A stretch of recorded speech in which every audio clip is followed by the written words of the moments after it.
Hi mga mamish, mga beshies! Naghahanap ka ba ng pang everyday outfit mo? O di kaya yung pwedeng pamalengke, pwedeng suotin pag may, may pupuntahan na kasal, or pwede niyong suotin pag mamamalengke lang. Ayun, ang ganda. Itong nabili ko lang sa TikTok.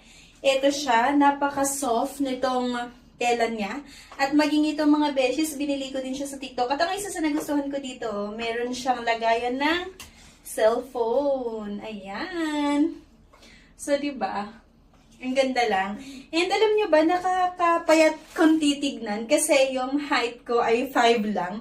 Akalain mo yun, 5 lang yung height ko, and then yung kilo ko pa ay 64. So, medyo siya, medyo chubby. Kapag medyo chubby, ang hirap lang maghanap. Ang hirap lang maghanap ng pwedeng suotin. So, ayan. Ang ganda lang itong mga pinagbibili ko sa TikTok. And actually, napakarami pa. Itong mga dumating na parcel natin. Ayan!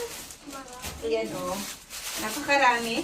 Isa-isahin natin yan na bubuksan. Pero sa ngayon, ayan, kung gusto nyong bumili nito, i-check nyo dyan sa baba kung saan natin mabili ito, Napaka-soft ng tela niya, Ayan, at ito nga yung pinartner natin. Ayan, nabili ko dito sa TikTok. At kita nyo, medyo mataas siya, hanggang dito, Ayan. So, ang ganda. And para sa mga medyo chubby-chubby na nahihirapan maghanap kung ano yung mga suotin nila, ayan, ang ganda, Ayan, pwede pang mall, pwede pang malengke, pwedeng pang everyday use lang, kapag makikipagtsikahan ka lang sa kapitbahay, pwede rin sa mga mahilig mag-jogging, ayan.